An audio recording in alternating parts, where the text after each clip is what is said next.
You have now arrived at Stadium and Gale. Snap, the kick, it's been blocked again! Oh my! It's been blocked again! He's going to heave one deep down the field. It's going to be to the goal line. It's going to be gone! It's a touchdown! And the Gators have won the game! Tyreek Cleveland! Oh my! I can't believe what I just saw! Dropping back to throw, pops and fires the ball over the middle. It's there! It's there! Norrick's got a touchdown! Oh my! Norrick's got a touchdown! Hands it off to Harvin. He comes back. Say goodbye. Ahmad Black, in his final game as a Gator, takes it all the way home and sends Urban out a winner. You have now arrived at Stadium and Gale.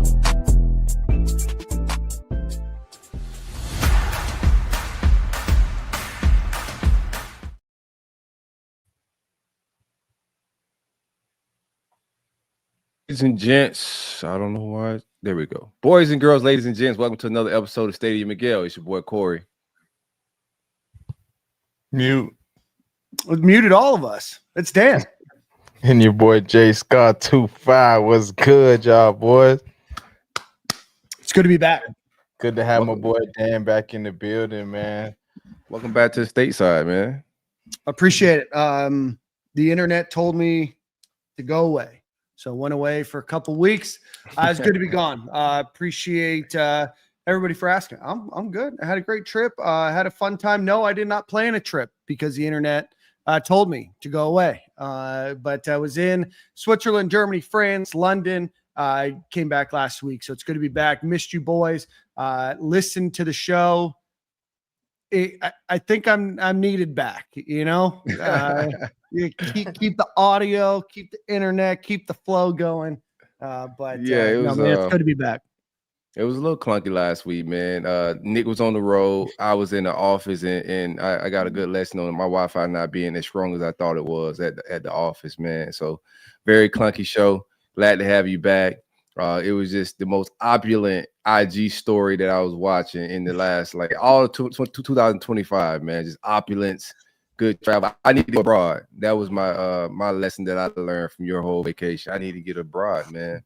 Good times. Yeah, it was incredible. We went to the Christmas market, so we did 12 days of Christmas market, 13 days of Christmas markets. It was really cool. It was one of those bucket list trips for me. That I've always wanted to go on and see different parts of Europe, different parts of the world, meet a lot of different people. So if you ever get the chance, or if that's something that's interesting or intriguing to you, would love to talk to you about what that trip looked like for me. But it was a really great experience, but glad to be back, glad to have ice in my water, glad to be given water at a restaurant. They don't do that very often unless you ask for it over there, but a really cool, really great experience. And got to see one of my best friends that lives in London. Haven't seen her in a while. And yeah, but good to be back. Lots happened since I've been gone. Woke up first day at like 3 a.m. with jet lag. And that's when Tennessee was putting a whooping on Florida. Next week, kind of same thing. Never really adjusted to the sleep schedule. Woke up. Went to bed, woke up, Florida's beaten FSU's rear end. And then obviously with the Jon Sumrall news, the announcement of a new defense coordinator, a new offense coordinator. Man, it's good to be back in the States and talking about all of this with you guys. Since that happened, how are you guys been? How the last couple of weeks been? Good Thanksgiving, I presume? Beautiful Thanksgiving, man. Good food, you know, family, always good vibes. You know, we made some hires. The Florida State game is always good to get that win in the down season, to beat them and to also watch them keep such a poverty coach because they can't afford to fire him. You know, misery loves company, but they're a little bit lower than us. So I appreciate them just, you know, being a little bit lower than where we are right now, man. So I have no complaints, man. End of the year, it's December. The weather's great. Yep. Scarlett 25. What's up with it, man? Yeah, man, I had a great Thanksgiving too, man. Like you said, the FSU win was a big one for me. I had a lot of Florida State haters in the building during Thanksgiving. My brother-in-law goes to Florida State. He was down there, so I got him early. He bet me 200 push-ups on command. I had him doing like 100 something, but I had him doing hella push by like third quarter. He was out there. He already Yeah. surrendered. So it was good vibes, good family vibes, and glad we got the dub and I could talk my junk. Already, man. Already. Well, Nick is in New York City. He'll be joining shortly. The chat was going bonkers. They're like, get started. Show's always late. Jordan was telling me you guys were late last week, so it's like we got to be there for the fan base. So, Corey, let's get a Brent ad read and let's get on with the show.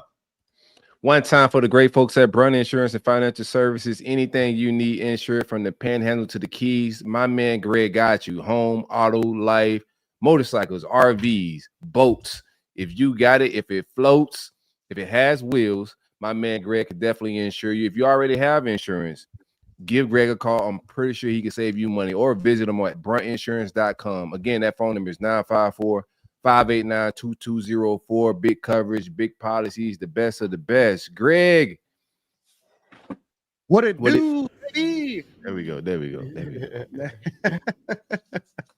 All right, gentlemen. So we got the chance to, or you guys got the chance to talk a little bit about Jon Sumrall right after kind of his announcement and then his first press conference. Let's dive into it a little bit more. Obviously, the fan base, was kind of expecting Lane Kiffin. It didn't go that direction. They moved quickly on Jon Sumrall. Over the last, let's just say, week or so, what are your thoughts? What are you guys thinking about? And we're going to talk about offense coordinator and defense coordinator separately, but just kind of overall mood, tenor, discussion around the program. I think the vibes are high, as they should be.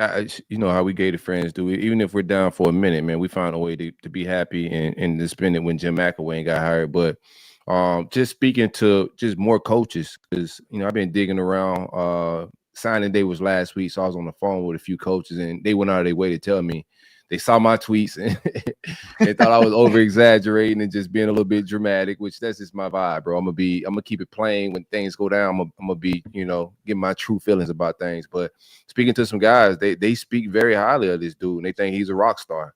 So just watching the presser, I thought he did a good job. That opening Kiffin joke is better in hindsight, but at the time it was cringe.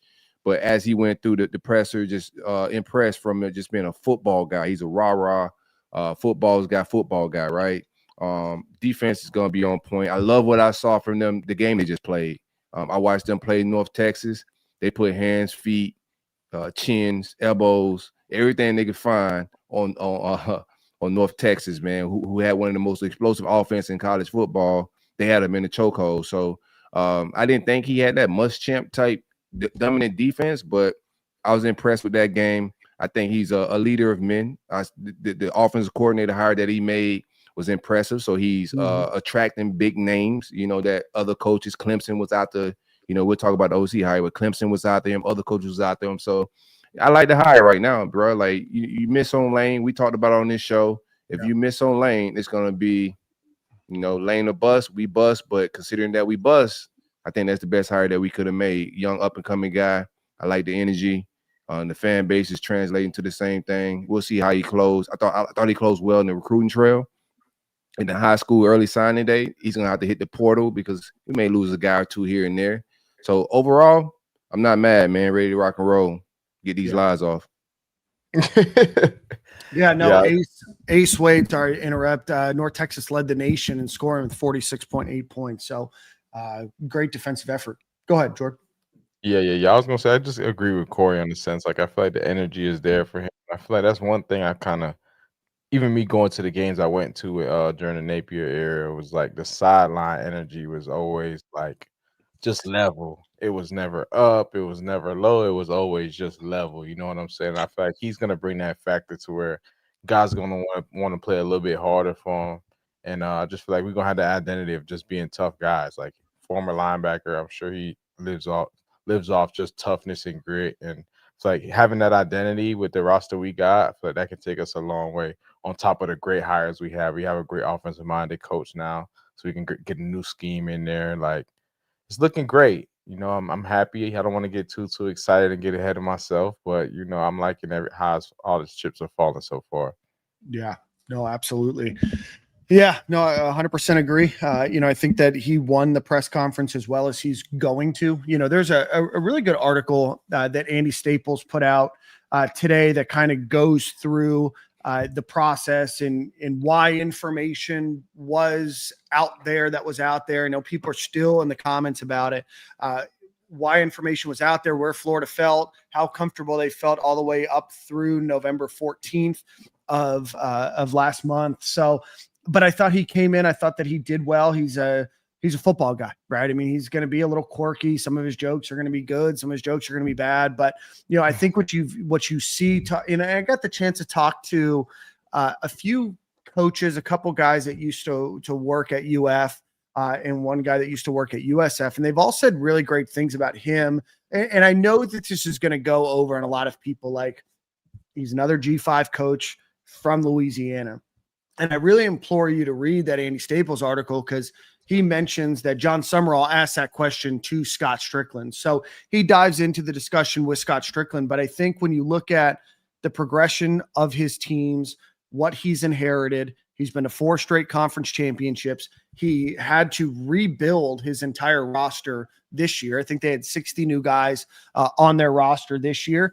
And now they're going to get the chance to go play in the college football playoff. So I think when you look at guys and roster building, you look at retention, you look at what he's done and been able to get as a defensive coordinator, as an offensive coordinator, some of the names that are being thrown around for some of these other positions. Now, I'm not going to fall into the trap that I did 4 years ago when Billy Napier got hired and all of these names came out and we're like, oh, we're going to get this guy from the NFL and this guy from the NFL and this is going to be an all-star staff. Like until it happens.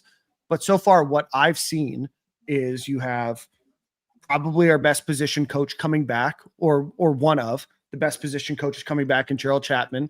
You have a guy. I'm sorry. The best. He's the best. He's the best position coach on staff. You can say it. Yeah, between him and Jaluk, honestly.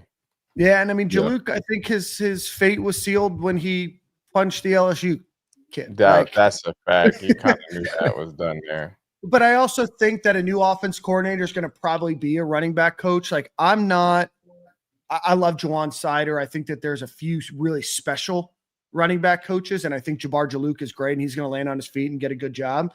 But I think that that's probably a position that there's a lot of really good coaches out there for, or like the delta between really good is, I mean, Jordan, you might know better than I do. Like, I just don't know if there's going to be a huge fall off or it could be an upgrade, but I think that's I agree. The offense coordinator is going to probably bring over.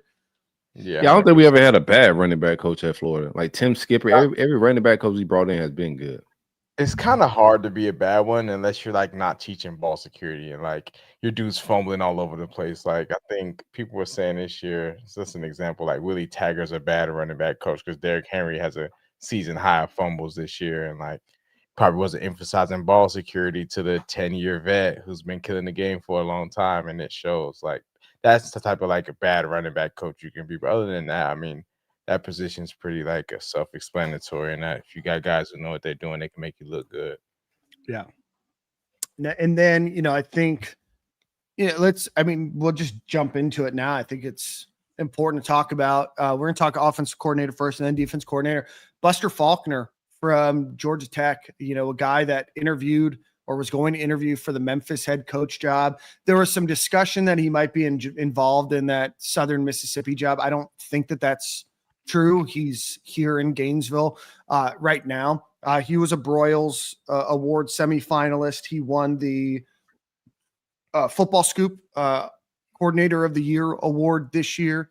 But you look at Georgia Tech, and Corey, you had mentioned it, that if Brent Key got hired away by Florida or somewhere else, that Buster Faulkner is probably going to be the guy that was going to take over at Georgia Tech next year. So you might only have him for a year or two. But in my opinion, one of the best offensive coordinator hires I think you can get in the country right now. Everybody know I'm a big fan of Haynes Luther King and that offense over there, bro. Before it became, I didn't know this guy would ever be an offensive coordinator, but I like what they had going. And you're right, bro. Like we get to see now too what Brent Key is all about now that Faulkner's gone.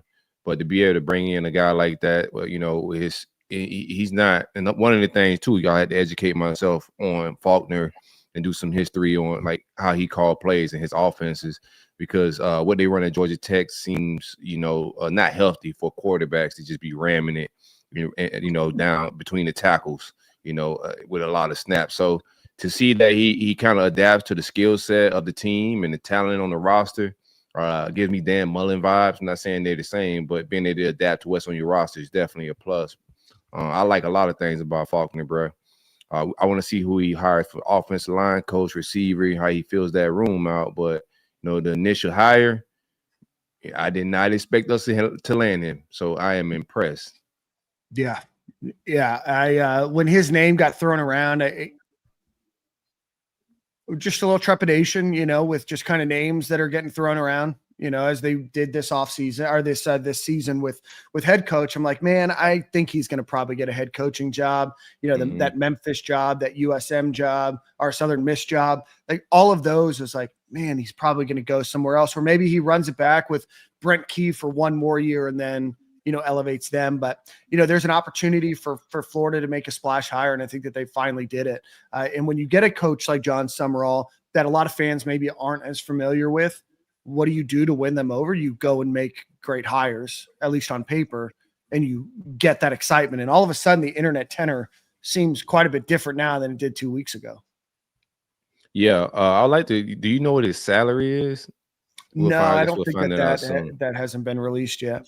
Okay. Yeah, I mean, even with the 2-year thing that you was mentioning, like just go get the best available candidate. I think our roster is pretty solid. They're gonna have to make some transfer portal moves, and we'll see what sticks as well, talent wise. But I think the roster, the core of it, is set up to go make a run. You got the right core pieces, and you need to add some, but go get the best coach available. Nick Saban, other offense coordinators, Dan Lanning out at other head coaches, Dan Lanning out at Oregon. He's having that same thing where he's having to rehire elite coordinators every year or two.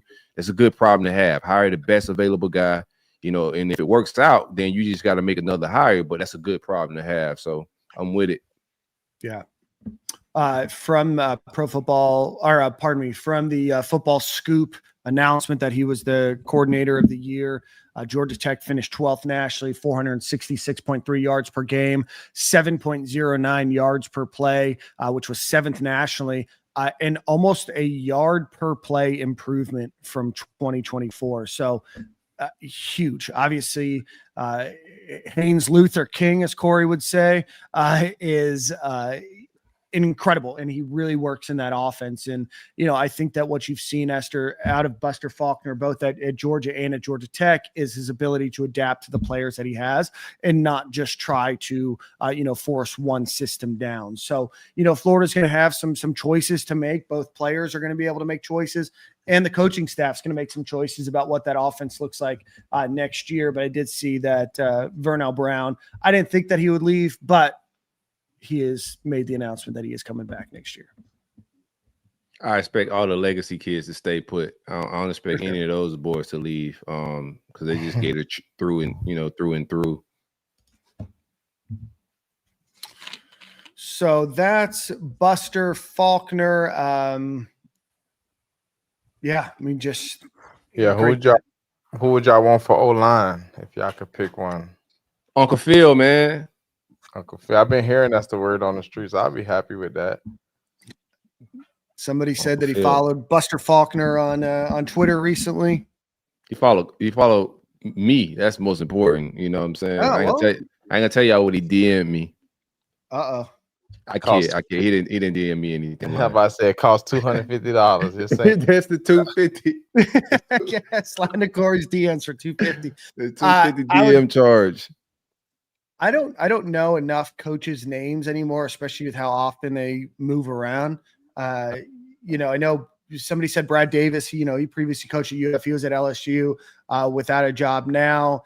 Phil Trotwine, to me, I thought he built incredible offensive lines at Penn State, recruited really well, very highly regarded in the industry. Obviously went to University of Florida, but is from the upper mid-Atlantic Northeast, right? So does he want to stay kind of where he's from, where his family is? Does Matt Campbell try to keep him? I'm sure he'll try. I don't know. I don't know if he wants to come back to Gainesville or what, but that would certainly be a coach that I would love to have in Gainesville. Where's the orange and blue and a highly regarded offensive line coach? And we only need one of them if you hire him. For sure. For sure. We don't need two of them.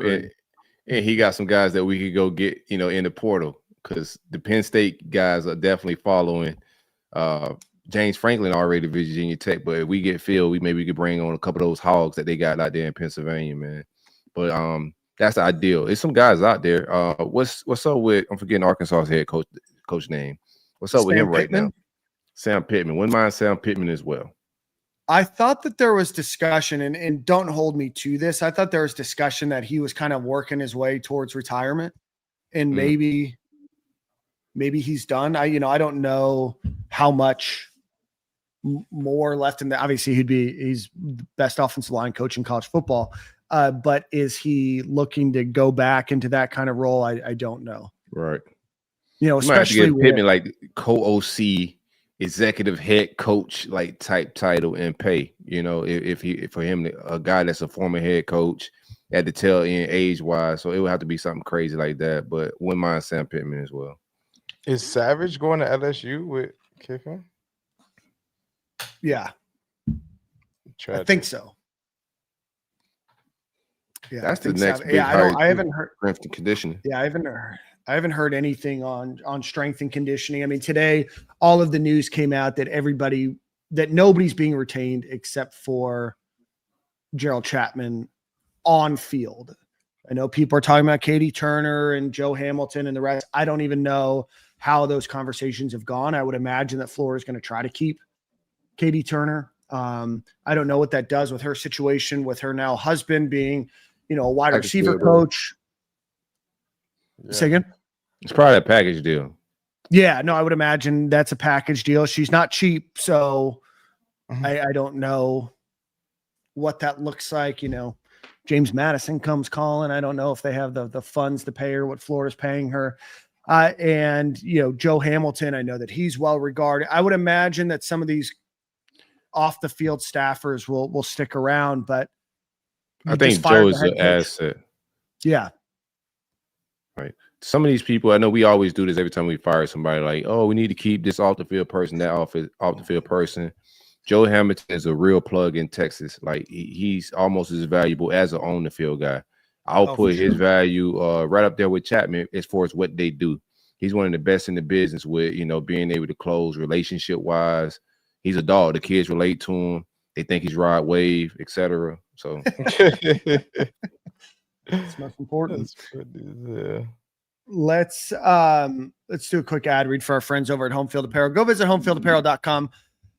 Go use promo code Stadium and Gale at checkout. You get 20% off of your order. It's a great time. We're in the holiday season. Buy now. You'll get your shirts. Say what?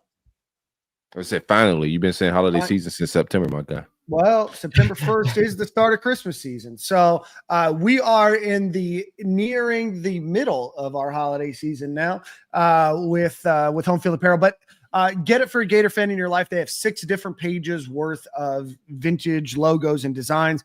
They have 100 different other schools. If you have a friend, family, relative, colleague that went to another school, the promo code works across the entire website. Go visit homefieldapparel.com.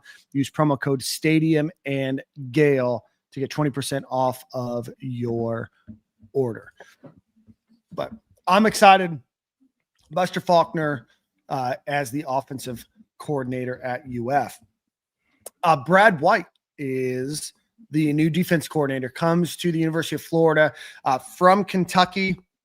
Him and Jon Sumrall worked together when he was there. Last couple seasons at Kentucky, defense maybe not as stout as it was before, but certainly one of the better, more well-respected guys. Worked for a long time under Mark Stoops, who's a well-respected defensive guy. What do you guys think on Brad White coming over? I think he's a solid DC. He was with Mark Stoops, so he's learning from one of the best defensive coordinators. That defense was really good until they started getting checked out and looking around for other jobs. Yeah. They started doing them down. They always had us in the headlock, but those first, 4 or 5 years there before, Mark was looking for a new job every offseason, they were locked in and pretty solid as a unit. So we'll see what kind of outfit they put. I think it's going to come down to hiring. It's Jon Sumrall's defense. I like that he made a strong hire as a DC. That means he wants to delegate. That's already a step up and an improvement from the last guy. Even though he's a defensive guy, he's still, is going to CEO it from the top, and he got a guy that's got SEC experience to be able to, call plays. He know the league, recruiting wise. He gonna know a lot of the relationships, like in Florida, in the Southeast, is a familiar name and face. So good hire, bro. Like I have no complaints about either one of the coordinator spots. Yeah.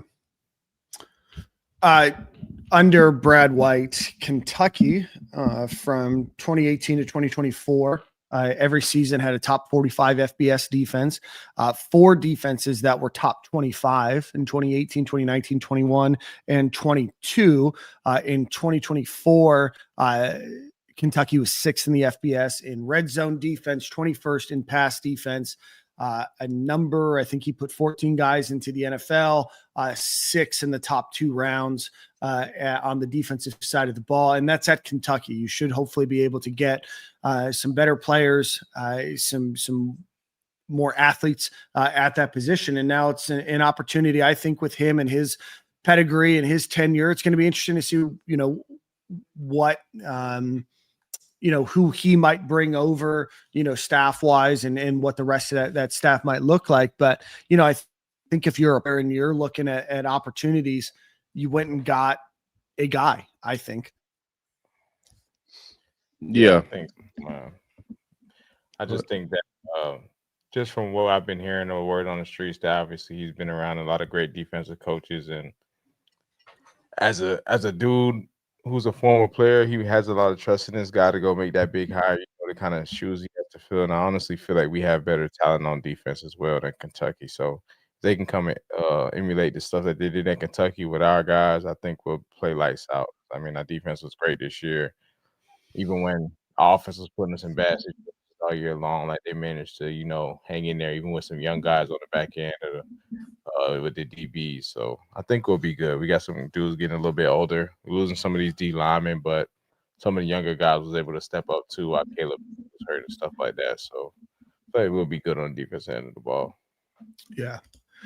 Yeah, I think Florida, I mean, obviously we've seen some improvement. It's maybe not been the Florida defense that we grew up watching or that we've been accustomed to, but I think that Florida has some guys going into next season, and obviously retention and talent acquisition is going to be big, but there should be an opportunity for Florida to really mature this offseason, and hopefully grow to that, if they can be another top 45, top 40, top 35 defense, and hopefully with Buster Faulkner coming in, you start to put up some more points. Florida, it doesn't need to have a top 10 defense potentially under Buster Faulkner to be able to compete with everybody. But the fact that he's been able to be as successful as he was with players that went to Kentucky, especially even before the transfer portal and a lot of these, 1-year stopgaps and 1-year rentals that we have now, the fact that he was able to do that in 2018 and 2019 and 2021 before, kind of this slew of change came in at Kentucky, to me shows a lot about what he can do. Now, you take him away from Mark Stoops, how much of a role did Mark Stoops have in calling that defense versus, Mark White? But, I think that he's probably learned enough by osmosis to be able to come in and say, let's build something and let's do this better. And I think he's inheriting a good group. I think it's less of a rebuild than maybe the offense will be with Buster Faulkner.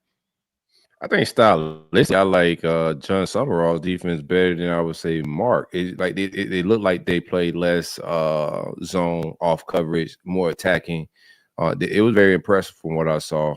When they checked out the game where they beat Duke and some of the other Power 4 teams that they face, he's not a pass to bend, don't break type of guy. Like they attack. So it would be one thing if he was coming to work for an offensive coordinator, and then you wondering, okay, how much of a of Mark Stoops' influence was on that defense. But being that this is going to be a defensive led regime, I'm confident about the defensive side of the ball being strong to good to strong.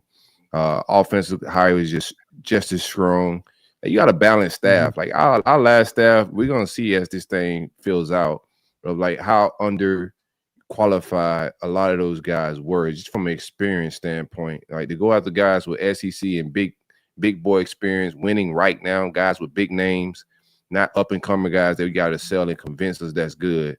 So the staff is going to be upgraded. They still got to go win the football games, but the staff is definitely being upgraded right now. Yeah. No, it's just a matter of yeah, he's going to be Jon Sumrall's in town, I believe, through Tuesday.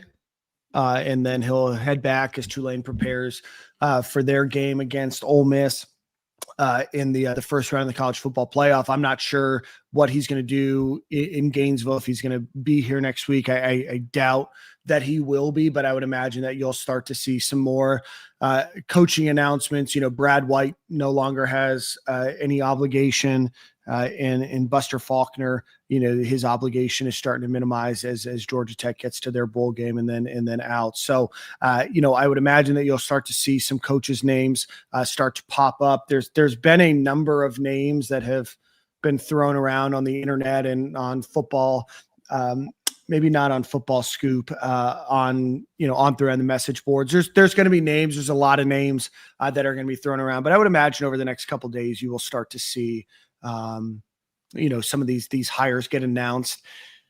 I just want to see guys that have the pedigree, No more learning on this isn't that job anymore.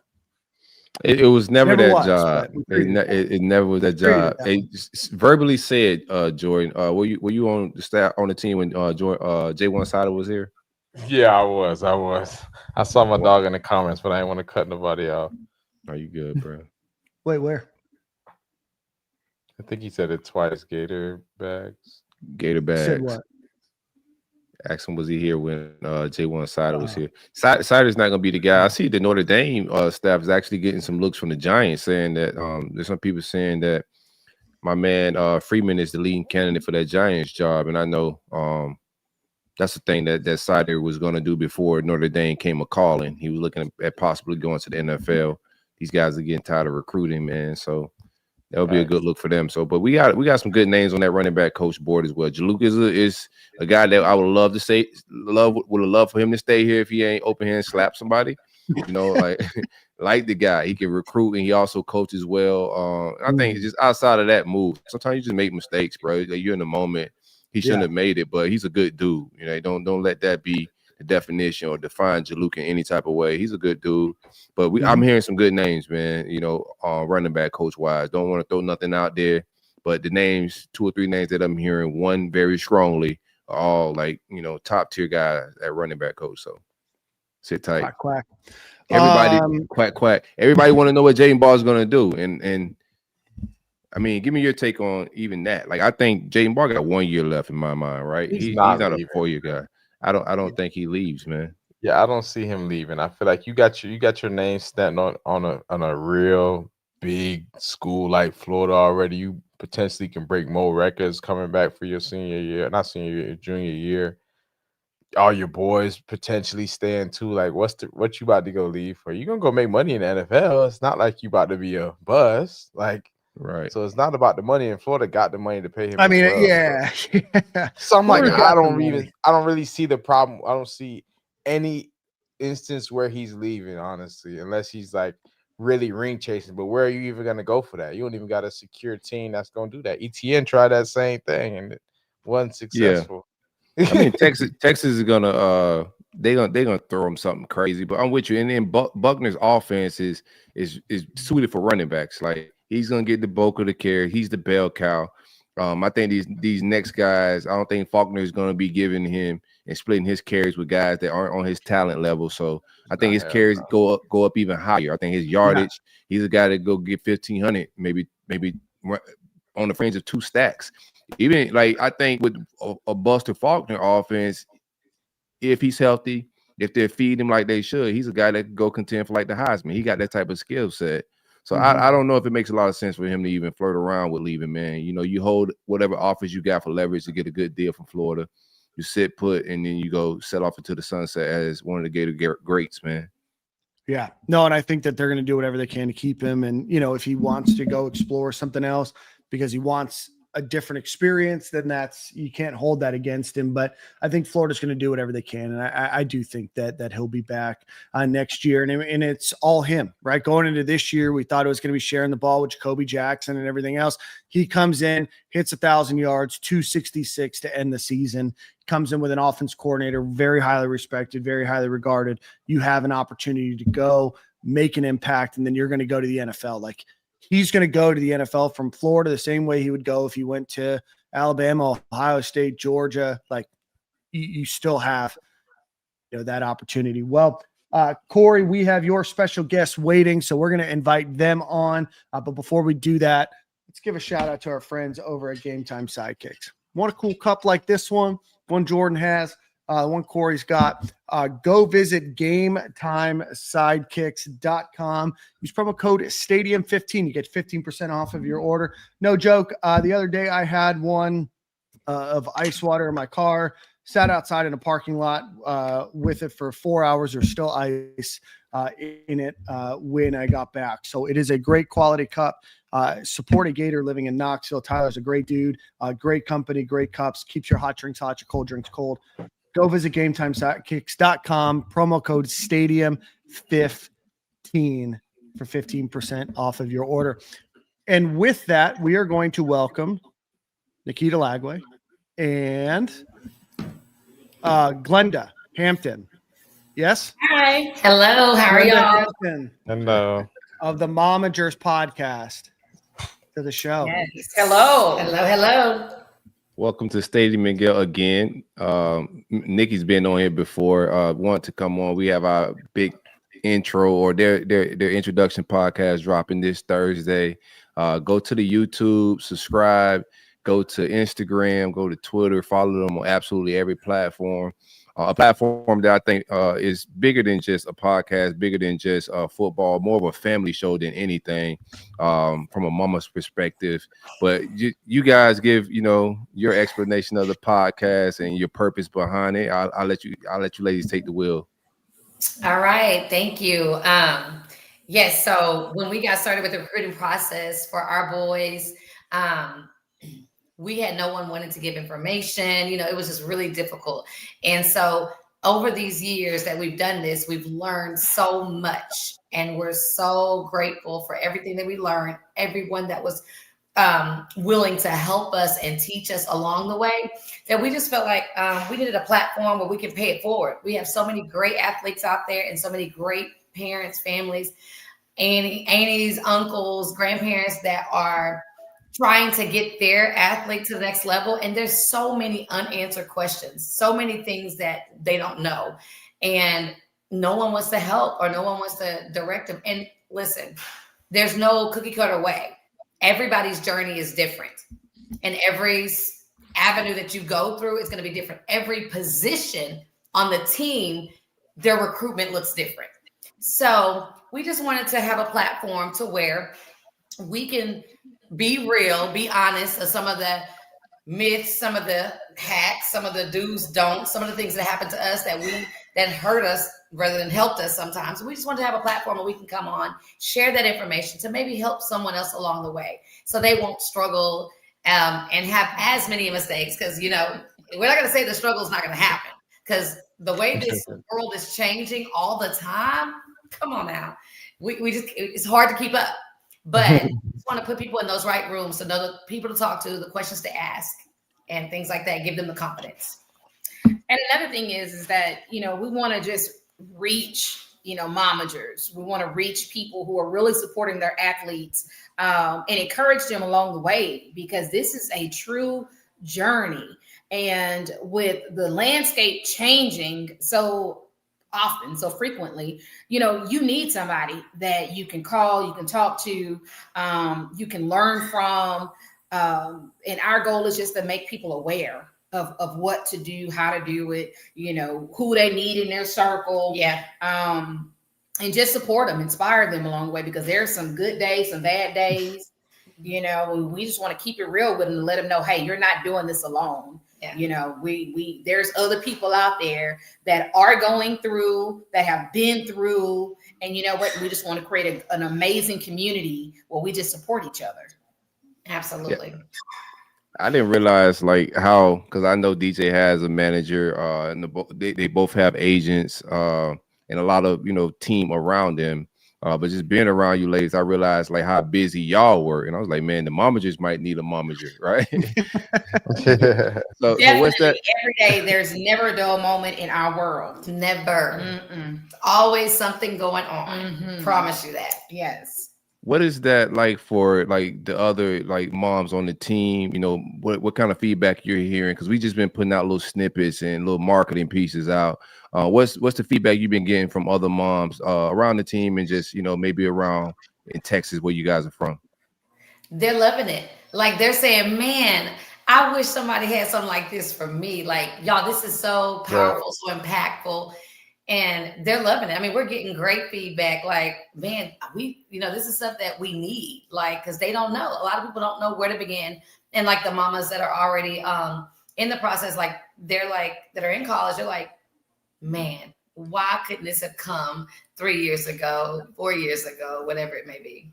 And on my end, the people who my colleagues from the agents that because I'm a real estate broker by trade, the agents that have seen me and raise my kids as athletes, and they're always asking where are you going this week, who's doing this, who's doing that, and they see me grinding daily. They're like, oh my gosh, this is going to be so good. I can't wait to hear your story, and I can't wait to meet Mama Lagaway, and everybody here around us, they're just excited. Yeah, that's exciting. So give us more pettiness.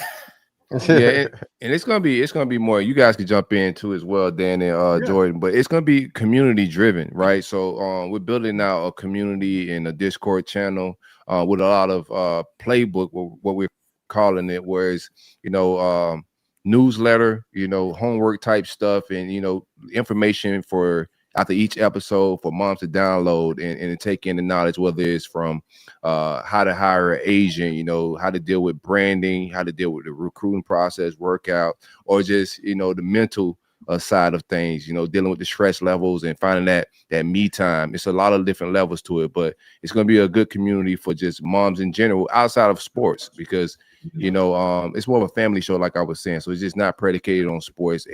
All moms don't have kids in sports, but they still got to manage the family. So that's the feel of it. Yeah, man, I like it a lot. I would say just me being a former player, and I had a single mom growing up, and I just love that you guys are doing this now, because my mom was in shambles. She working long days, long nights. I'm going to practice. She got to come pick me up from practice. Like, she was just, making it happen and making things go by. I think with what you guys are doing now, it would definitely give her so much more information and insight on what's to know, what's to be expected. Like, we drove up to Gainesville at my time in Florida. My mom had no clue what any of it looked like. She had no clue of like room and board. I was one of the first people in my family to go to college. Like, it's a lot of things that you just have to unpack and unfold. And like, on top of being an athlete, let alone a student, I feel like it's a lot that comes into it. So I'm really excited to see what this goes on for you ladies. I think you guys are doing something really special. Awesome. Thank you. Yeah, we want to help. We want to support the parents, the moms, the aunties, the uncles, grandparents. We want to help support them so they can continue to focus on supporting the child, or the young man, young woman, young athlete, whomever, because it is so important when they get to that level to dealing with all the things they deal with. They need their mom. They need their dad. They don't need a coach. They need someone to talk to. They need someone to be supportive, to count on them. They can call on to have those emotional moments.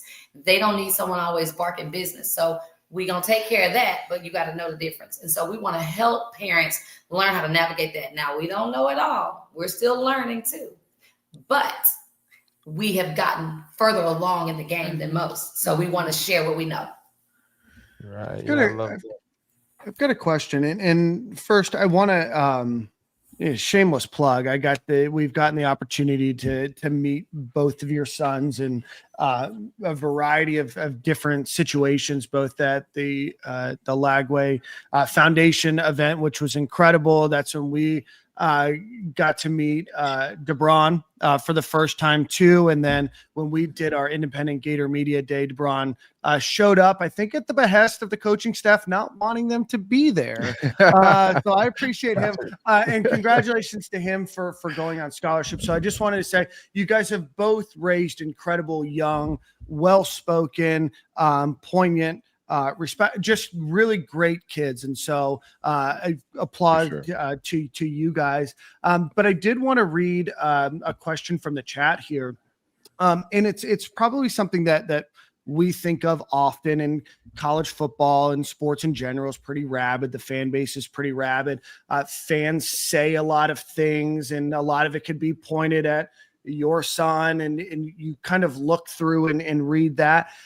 As moms and as momagers, and thinking of the business side as well as the family side of it, how do you guys balance kind of that emotional piece of it as parents and momagers? Okay, it's simple. Since high school, my son and I and my family, we have this saying, we ignore the noise. Listen, they talked about Jesus Christ and he was healing the dead, saving people, raising the dead, healing people. And they talked about him. They crucified him. Who are we? Nobody could do to him. I could care less what anybody has to say. They don't, first of all, know us. They don't feed us. They don't clothe me. They don't have a roof over my head. So their opinion, I don't give a rat's tail about. But I have learned, like, and Glenda will tell you, she's really good at, she keeps up with the social media and all that good stuff. I don't. I protect my peace at all costs. And no one will have peace reading something that an adult has insulted or said about their son or their child. So I don't even pay attention to it. It's sad that my son is a Florida Gator, and I don't like none of the Florida Gator pages. I don't subscribe to anything that the Florida Gators have, because those fans, okay, anyways. But yeah, I stay away from it and ignore the noise, because DJ is a wonderful young man. Yeah. His character will always far succeed his talent on the field. And that's all that I care about, that I raised a young Christian athlete who will succeed in life. And what these people say to put their mouth on anybody, it doesn't matter. I love it. I feel like I'm at a Kirk Franklin concert. Bars, come on now. Man. You gotta join it. Bars. I love it. I love it. You know, I just, we've always raised DeBron to, focus on himself. Focus on the team, focus on evolving, focus on, being a great leader. And, people are always going to say what they got to say and stuff, but just stay on your path, right? Stay on your path, keep going, keep it moving and stuff. And so, people are always going to talk. They always got something to say. Yeah. And if if you're not doing something right and giving them something to talk about, then, hey, we need to work some more. Yeah. That's my work to do. Yeah. So what is, and I don't want to spoil anything from the podcast. I'm really, really excited to watch. And I've gotten the opportunity to talk to Corey a lot about what you guys are working on. What's the one biggest piece of advice that you would give to a momager, or maybe even a dadager in some case, that you would give based on what you guys have learned over the last couple of years? Well, my biggest piece would be there for your child. Support them, love them, be a parent first. Know the difference and how to set the boundaries, and know when to be business and when they need mama or daddy. You got to know the difference. That's a fine line, but you got to know it. Mine would say, I would really, ditto what she said. But other than that, I would say, listen and build a relationship with your child, because at the next level, it's going to be a season that they've never walked in before. And it comes a point to where you can't be there with them 24/7. They're going to encounter things. They're going to experience things. And you want to make sure that you create a space. They trust you enough that you create a space where they can communicate with you freely. And so that don't just happen overnight. Mm-hmm. It starts when they're kids, when they're children, as they go through the ranks, because you've always been there to support them. They trust you and stuff. So other than what she said, I would say definitely build the relationship with your athlete. Yes. Don't be one of them ones that it's draft day and my son getting drafted and that's my son. That's my son. Be there from day one. Be there from day one. Build that relationship. Mm-hmm. Yeah, I love like how far ends of the spectrum this whole relationship, even with you ladies, are. Like one son, like DeBron, come as a walk-on. They played together since Pop Warner days, but DJ's the Gatorade Player of the Year, and you just get both perspectives and walks of this journey of college athletes and you guys' role in it. I think it's a very unique platform. We're gonna lunch on Thursday. We'll have some content, rolling out this week, lunch on Thursday. But I think the journey and what we're trying to build is going to be something that's substantial and goes past, these guys' college playing days. I think we're going to give a lot of game. I'm in Miami all the time working around NL and high school athletes. And when I announced this, a lot of the moms down there was just, they ready to get this information. The feedback is just tremendous. So thanks for choosing me to be on this journey with you guys. That's what I want to say. Thank you. Thank you. So what can we expect? So the first episode is on Thursday, must watch TV. And then is it going to be weekly, bi-weekly? What's the rotation that we're going to be looking forward to? We're going to start bi-weekly. We got enough to go like weekly, but we're going to start bi-weekly because of like some of the downloads of the playbook and things like that. And we have segments in between of short form content, polished and petty is what they call it. So we'll throw out some short form content. It's a different style than a podcast. So it'll be more confessional, just them two kind of venting type content. So the content is going to be plentiful, I would say, but it wouldn't all be full form, like, podcast length. Some of it's just going to be short form, but it's going to be daily content, I would say. Yeah. Bi-weekly podcast for now until like we get to the new year. Then we may go weekly. It depends what the demand looks like, but. That's right. Remember, we're working mothers. We work as well. So. Oh man, I love Corey. It's like, and the new year might be different. Yeah, New Year's in 3 weeks, brother. that is true, but I'm glad you said that. Yeah, I mean, we are lunching during like the holidays, right? So I don't want to like every week but we'll figure it out, man. As the new year unfolds, with better lingo, I would say. As the new year unfolds, we'll see how it goes. But right now, it's going to be bi-weekly. I love it, man. I love it. So where we can get this on YouTube, I presume. We can also get this on Apple, Spotify, correct, everywhere else. And it's just the Momagers? Correct. The Momagers podcast. Momagers podcast. I love it. You guys are great. Thank you. You guys have any other questions? No. I'll talk with y'all tomorrow and they're ready for this rollout. What time on Thursday? Bright and early, so 11 a.m. we'll drop the first episode. Okay.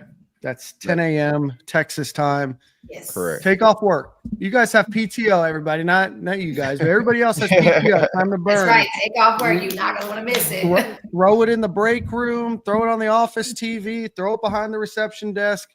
The subscribe for sure. Yes, subscribe. I love it. Well, thank you guys so much. Again, the Momagers podcast, Nikita Lagaway, and Glenda Hampton. We appreciate you so much for joining today. Thank you guys for having us. Thanks. All right, talk to y'all later. Talk to you later. Good night. Good night. It's gonna be good watch.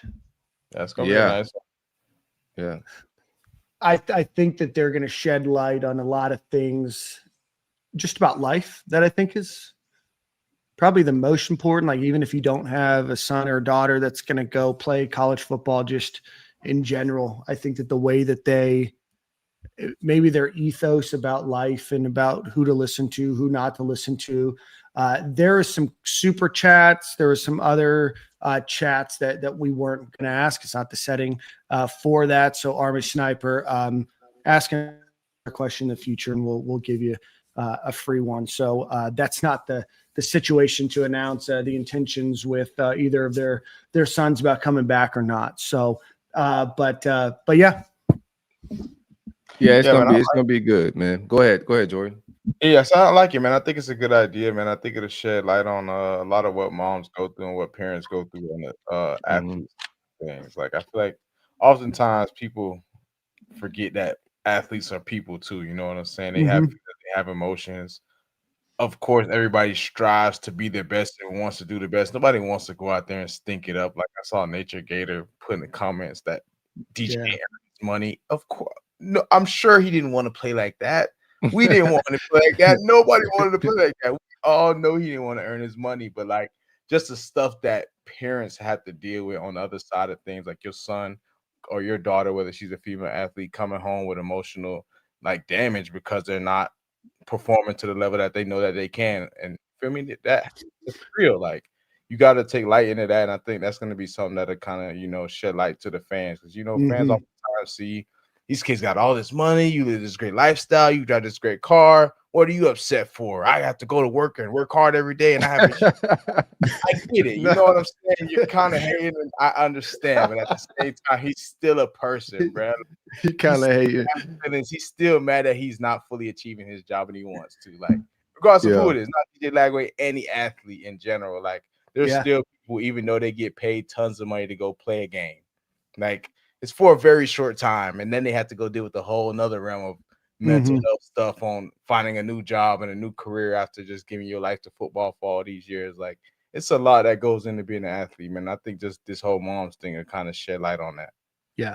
Yeah. I think it's a good reminder that everybody is doing this for the first time, right? Like, you get one chance at life and you're going to make bad decisions. You're going to have situations that kind of blow up in your face, and you're going to, but I think for the most part, like, everybody's trying, and I think that that's an important, just life thing and the way that we treat people. And, it's sad to see that the mom of a quarterback at UF, and you can take your thoughts about what that means to the side, but the fact that they don't want to read the comments because it can be so toxic. And I don't think that that's just a Gator thing. I think that that's a ecosystem of where we're at as a society, and the way that we talk about people and the way that we talk about people making mistakes. It's like people know when they're making mistakes, right? People know when they're disappointed, like they're disappointing themselves far more than they're disappointing you. And I think it's a good reminder in humanity, and it's a good reminder in humility,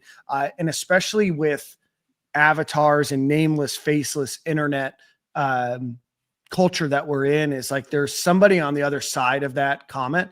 There's somebody on the other side that has those feelings, and there's loved ones that are associated with those people's lives that can take that and can feel a certain way because of your words, and words are really powerful things. So like, hopefully it's just a good like reminder mentally of what they're trying to do, but just like societally, like let's try to be better people. Yeah.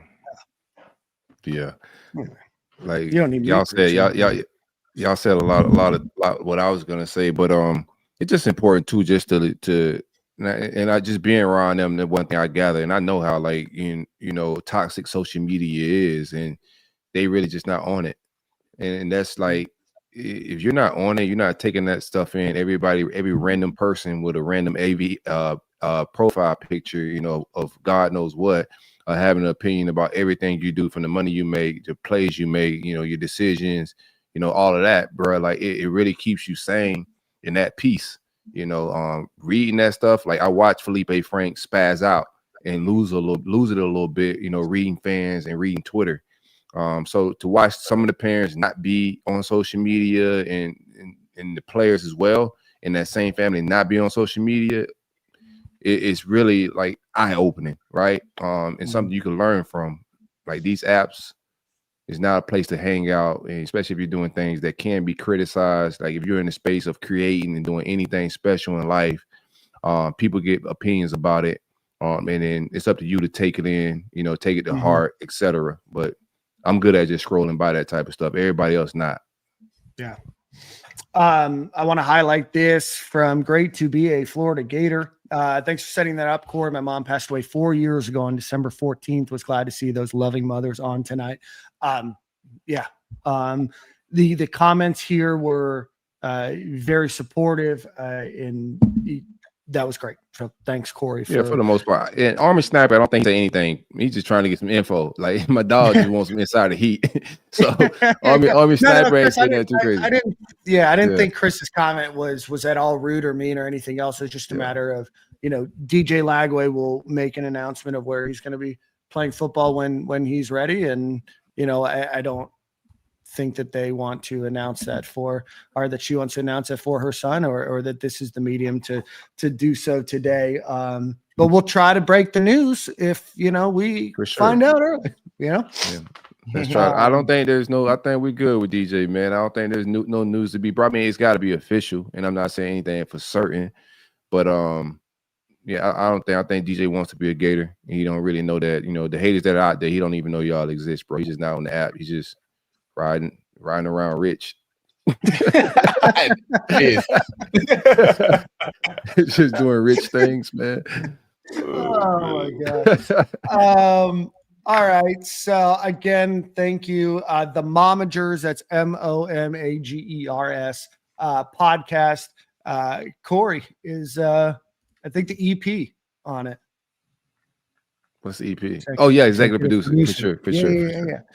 I think that's what they say in the industry. So in the biz, done at a sound stage. I mean, it's. I haven't seen the final product, so I don't want to lie, but I saw the pictures from behind the scenes, and it's definitely more sophisticated than Stadium and Gale. I'll tell you that. Oh, for sure. Yeah, it's big production. It's a real studio. It's gonna grow into conferences and a whole lot of other things, man. We're already planning a early conference down in Miami with some of the, the moms down. Football is life in Texas, but it's definitely life in Dade. So we're planning some things down at our office studio in Brickell, where it's gonna be some moms that come and maybe Calvin Russell's mom, and some of the parents of moms that I've been working around that want to be a part of this platform as well. So we'll have Momager ambassadors and conferences. There's a lot of things past football and just a podcast that we're trying to do with this platform. So I'm just glad to be around it, man, and I'm glad to be a part of it. Help grow this thing and build it. Corey, let's get back to some Gator football, man. Go ahead. Yeah. Well, no, I got a question for you. Last question on it. I asked them this question, so I'm going to ask you. What's one thing that you've learned from being the EP on this podcast about the process that they go through and their world that maybe you didn't know or shed some new light on? They're still in the green room watching, so I didn't know that. So thanks for telling me. So just outside looking in, you just never know, the dynamics of people's families and who they really are. You see, DJ from afar, and he's a polished kid, and you see, the dad, you see the mom, and it looks like, the poster child of a family, right? The poster family. But just being around them and being like, after the Mississippi State game, I was over to Nikki's home in Gainesville, and it's just real people, man. Like people that are real genuine, people that, open their door to me, and I feel like family being around them. When I went out to Texas to film this thing with them, it's just love. These people are real genuine people. And that's why I always preface my takes on DJ, even on Twitter. It's like, hey, I'm biased. I'm a little bit biased with a lot of things pertaining to that family, because these are real genuine people. They're really, really good people. Also with Glenda, same thing. Being around, I met her husband, DeBron's older brother, and just the siblings, and they're really good people, man. So that's just it. And they work hard. Anything. When you're around them, it's family love, but it's also business. So it's just good vibes to be around. Love it. Well, we will get on with a couple of final things here with the Florida Gators. This used to be something that was talked about for weeks and months leading up to it. People used to take off of work. People used to have pop-up podcasts. It used to be the bee's knees National Signing Day. And it wasn't just because the Gators were without, we're changing coaches, but National Signing Day is just not a thing anymore the way that it used to be. So National Signing Day, if you didn't know, was last week, early National Signing Day. There's another one, I believe, in February. But the Gators right now signed 18 players, 14 4-stars and 4 3-stars. With a 90.599 average ranking, score on 3 rivals, whatever they're calling it now. Gators of that kind of the bell cow of the class, Davion Grosse from Frisco, Texas, is the Gators' highest ranked commit, number 67 overall in the country, the number 10 wide receiver, and the number 8 player out of the state of Texas. They also get CJ Bronow, hold off Ohio State for him. KJ Ford, Kevin Ford from Duncanville, Texas. He's signed in the class. They held off, I believe, Texas A&M for him. Jeraylin McCoy, defensive lineman, held off some competition there. Justin Williams from Buchholz High School. Dylan Purder, this is a guy that Jon Sumrall stuffed Lane Kiffin in a locker from Tuskegee, Alabama. Number 181 overall, the number 15 safety in the country. Kendall Gurville, the offensive lineman. Will Griffin, who is the Florida Gatorade National Player of the Year. So congratulations to him as quarterback. Whatever position he's going to play, whether it's offensive tackle, the 6'6", 320-pound tight end, Hezzy Kent, Caden Hall, Marquise Daniel, Tyler Chikuam, Malik Morris, CJ Hester held off some competition for him. Janvier Carr held off Tennessee for him. Chancellor Campbell, offensive tackle, Desmond Green, who we've had on this pod, and then Javari Lucas round out that class. So right now, still some opportunity to take a few guys, but ranked 13th in the country. And I apologize to Mr. Carr because I definitely pronounced his name wrong. But you only lose one player, and he flipped to Washington, and that was the tight end from Hawaii. Yeah, any tight end that Billy won't need to flip. So I ain't mad at that one. That's like an addition by subtraction. No more tight ends. We good to go. Yeah, any tight end that Billy was recruiting, no shots, man. I think this is like the best transition class that me as a fan that's been following recruiting and also, following firings and rehirings. Usually that class is a wash, and who you get, you never know how it's going to pan out. But the fact that he was able to retain most of that commit list, and Billy and the guys, they did eval well. The evaluation was on point. When I go down this list from top to bottom, I think this is going to end up like scoring out when it's all said and done. One of the best transition classes Florida ever had. Yep. Yeah, no, they thought they did a good job. Obviously, I'll give Billy Napier credit. I think he mentioned it numerous times, and this is a kind of a motif in college football right now, is committing to the school, not just the coach. And Florida has great NIL, great facilities, a great playing environment, a great culture. You play in the SEC, a fantastic academic institution, selling them on the school. And so, a good class overall. To only lose one player. You look at Penn State, for instance. I think they signed one player. I could be wrong. Maybe they signed a couple. But it just kind of shows you the difference, right? And then Jon Sumrall coming in, he still has to sell. He still has to hold off some of these, other schools, and a number of schools, Ohio State, Texas A&M, big schools that are out there playing in the college football playoff, and you held them off with just a couple of days. So good job by him. And, best of luck to all of these guys. Maybe a couple more recruitments between now and February, but I don't really know. I think now it's a retention and transfer portal. That's got to be the focus.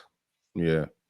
Yeah, I would think 'cause most of the classes in today's recruiting, the early signing day, most of the the top players, and retention and transfer portal filling holes that we may be missing has got to be the focus. And then get your 27 board, 28 board, start aligning that. But I think it's a wrap for this class.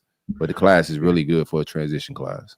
Yeah, no, you got some guys. KJ Hall, Grosse, Perder, some great talent. And the way that I understand it is Perder and Sumrall had a fantastic relationship, and he had the opportunity to go to LSU over Tulane. And most kids are going to take that opportunity to go to the big school, but to be able to follow the coach that maybe you always wanted to play with is really cool. So that's definitely a new name to look out for. But excited to see what this group does, but more excited to see what they're able to do retention wise and transfer portal wise. Nearing the end of the show, Sunbelt Billy and the boys are heading back to the Sunbelt. That's crazy work. Sunbelt Billy and the boys. The tweet. I don't want to keep beating a dead horse, man. I think he's gonna go and be successful back in the Sunbelt again, right? He's gonna out recruit most of that conference and out talent. That's what he did at the last job. He out recruited everybody there with his skill set of knowledge that he gained at Bama and Clemson. So he come from some good coaches, but he couldn't out recruit and out talent everybody in the SEC and in Power 4 football. So that's the biggest difference. But I think he'll go back down there and be successful. Yeah. In that peace, calm. And with a bunch of money in your bank account. Yeah. I seen the JMU account say now we're just waiting. Billy's announced. Now we're waiting on the offensive coordinator. About that. Contraire. I do think that they are. They did, I think, hone in on somebody that was the former East Tennessee State offensive coordinator. He's at Ole Miss right now, and I think he's going to kind of coach through some of that, and then he's going to end up there. So I didn't read too much into it, but Jon Sumrall's contract came out. This is kind of the last piece that I wanted to go over. 6 years, $45 million with a number of incentives that are in there. He can get over 44.7 million. He has the opportunity to earn over $15 million in incentives. He does get 2 cars, luxury cars, pretty sweet, and 30 hours of private jet usage. So nice little perk for him. I think they've included that in a lot of contracts, but overall contracts out there kind of all set in. And, Florida gave him an attractive offer for him. I think Tulane's offer was $4 million, I think. So he gets an extra $3 million a year, a lot of incentives that can be rewarded with, I think, a $5 million check if they win the college football playoff. So there we're at. Do you guys want to talk? Do you guys feel I'm chilling. I do think it's a smarter contract, if this doesn't work out, like than the contracts we've been in the last 2 go rounds. So I do like that the contracts are getting a little bit smarter, and we didn't go pay crazy, so the buyout shouldn't be too stupid. But yeah, I got time. What's up? What you thinking? What are your guys' thoughts on college football playoff? Kind of what happened, what transpired? Notre Dame being ranked above Miami and for a couple weeks, and then all of a sudden Miami jumps them, no games played. You get JMU in there, you get Tulane in there. I mean, you guys have I think Miami's a better football team than Notre Dame. Yeah. So, and they beat them head to head. So I think it's fair that Miami's in. They're not gonna make a run to go win this thing, so it don't really matter, right? It's interesting that Notre Dame sat out. I'm not mad at that either. They thought they got robbed, and also they believe that the bowl season is meaningless at this point. It's a lot of money to turn down. That's what makes it interesting, because they do get a big check for these bowl games. They're not a part of a conference. I know Notre Dame got their own bag going on, but I'm not mad at the playoff layout. It's going to be interesting in the future to see if they keep, the programs like, JMU and Tulane getting those opportunities. I think is necessary, but I don't know if both are deservingly, in that top 12, but they got to keep it open where team from the lower conferences get an opportunity. But I'm not mad at the playoffs. Bama with 3 losses, I thought was egregious. I don't think Bama should be in it. I wouldn't mind seeing somebody else. They look outclassed versus Georgia in the SEC championship game. -3 rushing yards is just egregious. So that's my only gripe. But I think Miami deserved to be in. Yeah. Hurts me to say it, but Go ahead, Jordan. Yeah, I was about to say I agree with the Miami part as far as being over Notre Dame, just because they beat them head to head, beat the better opponents that they play similar to each other, and as far as like the small schools like the JMU and the Tulane, I feel like that's kind of what we expanded this entire playoff picture for, right? For guys who are the smaller teams to be that Cinderella story to kind of make it to the end and be in that final dance. So I'm not against it. Give those guys an opportunity, give those guys a chance. It'll save us from having dudes like UCF has a banner that says national championship because they beat Auburn in a bowl game. Like, you feel me? Like they actually did that in their stadium, which is crazy. But now we get all that gray area out, and teams like JMU and Tulane can participate in the playoffs and potentially winning a real national championship. So they get to come play with the big dogs if they want to be big dogs and come walk in this park, If you just get dog washed or whatever you want to call it, all rattled up, then that's what just happens. I think Tulane might run down on Ole Miss without Lane. To be honest with you, bro, like that. I would love that. I would love it. I am green wave this week, my boy. Whenever they play, I am green wave, my boy. RMFW. Let's go. Let's go. What's your thoughts, man? I thought it was just odd. I don't root or cheer. I don't, but the idea that like maybe a special teams guy is a senior, he thinks he's going to go play in a playoff game, and then all of a sudden his playing career is done for the rest of his life. I don't know. I think that the committee is a bit of a farce. I don't think that they really make sense. I think that they talk out of both sides of their mouth. They contradict each other constantly. And I think the more teams you add, just the more convoluted, that they go to 16 teams next year. We're going to have the same debate over team 14, 15, 16, 17. And are they going to feel like they're left out? And then it's going to be 24. And it's like, well, what are you doing all of this for? And I think that ultimately you're going to probably lose your SEC championship game, your Big 12 championship. BYU is out of the playoff now because they lost their championship game, but it didn't affect Alabama.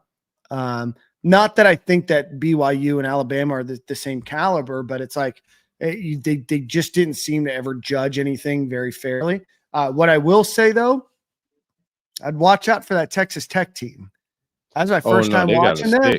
No, they are a good football team. And I know 100%. You're like, Dan, you host a podcast. Like, sorry. But that Texas Tech got a stick, fun to watch. For sure. That offense, man, they spent a lot of money, in the transfer portal and bringing in a lot of talent. They got oil money out there, but the offense is fun to watch, fun to play in. It's going to be interesting, man. Anybody run up, and that's not the team you want to meet in the playoffs. Georgia's playing good as well. Who else I like? I like Texas A&M in the playoffs as well. Yeah. I think they're going to give Miami everything they can handle that first game. But it's wide open. There's no clear-cut guy right now. Ohio State. What about Big Sig Nettie? Yeah, dude. Pop. What? That was crazy, bro. That was crazy. Dude. There was a clip that went around that said, in 2 years we're gonna hoist the Big Ten championship trophy and or win the Big 12 or Big 10, pardon me. And nobody would have believed that Indiana was gonna win the Big Ten, right? No. Ohio State, Michigan, before the season started, Penn State, it's all business. Bro, what a gangster, man. Signetti got body somewhere. I'm telling y'all, bro. What an absolute gangster. He old, but he got a young energy about himself. Some people comparing his walk off the field after winning the Big Ten with no grin to like Saban, how Saban leads those big wins. But, congrats to them guys, man. Like, he's building it, a program like Indiana that never been good at football. Like, my entire lifetime, been a basketball program. Yeah. They look for real. Like, they're well coached. They're well prepared. I tweeted that like second quarter. I was like, I don't know how this is about to play out, but I'm impressed that every game I've ever seen them in, outside of last year, got a little ugly in the playoffs. I think they just ran out of gas their first time. You got to learn a little bit. That experience last year, was had them more prepared for this year, but they're just a well-prepared, well-coached football team from top to bottom. Like, talent-wise, they're on point. They're not some miracle Cinderella program. Like, they're for real. And they're gonna be around long as Cincinnati is around. So flowers to them boys. Yeah. Am I frozen? Yeah, man. I think that's gonna be interesting. Did y'all see the Texas A&M tackle say he don't know who Ruben Bain is? I like it. He gonna find out though. He said they gonna win. I think they gonna win, but he gonna he said, I don't think we got to worry about him too much. We're pretty fine, but I haven't been able to watch the film yet. I don't know. Texas A&M got a stick though, dog. I'm gonna be honest with you. They got a stick out there, bro. Tell you what, I don't know who he ran into this year that play like that, boy, but he gonna find out. Yeah. I don't think Bain has really met an offensive line. Like, I think Notre Dame may have been the best line they face, offensive line wise. Yeah, that was game one too, Yeah, for sure. But I always just look at it like this: like, as an offensive lineman, you're always at a disadvantage because, like, 9 times out of 10, a defensive lineman is probably more athletic than you and probably more stronger than you. No matter, 100% of the time more athletic. Especially if you're talking like ACC and like SEC talent. Obviously, if you go a little bit lower, then the talent may drop off a little bit more. But them two, like, Bain can easily go play in the SEC anywhere.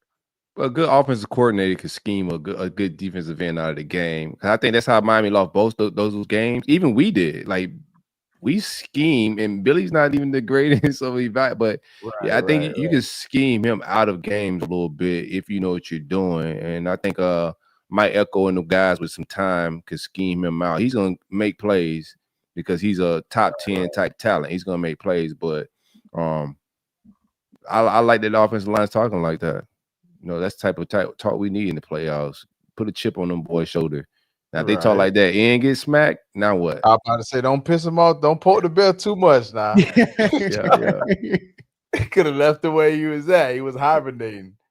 That home field, bro, is going to be a lot, man. Like, I think that stadium, like Texas A&M, is going to be a lot for Miami to go handle, bro. And the talent, like, just coaching. Like, did you forget who's that quarterback for them? I still have no faith in that cat. I had no faith in him when he left Georgia.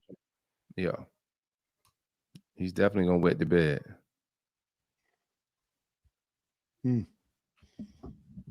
All right. Well, gentlemen, it was good to be back. Really good to see you guys. Nick got stuck at his event, so he wasn't able to join, but he'll be there tomorrow if you guys are in New York City. Gators play UConn at Madison Square Garden in basketball. Hopefully, basketball team can start to turn some things around, start making some shots. But before we get out of here, Jordan, we'll give you Song of the Week. So start thinking about that a little bit. One final time for our friends over at Alumni Hall, go visit alumnihall.com or go visit them in Gainesville on Archer Road. The largest selection of Florida Gator apparel, accessories, cups. Go to Game Time Sidekicks for your cups. But if you're there, they sell cups, hoodies, jackets, whatever it might be, golf balls, accessories, Christmas ornaments, whatever it might be. Alumnihall.com or Alumni Hall in Gainesville, right on Archer Road, will be the place to go. Jordan, what do we got? I think I'm going with me and my daughter's new favorite song. It's called Beautiful Things by Benson Boone. Okay. Banger. Yeah. I don't even know what's going on here. That's a banger?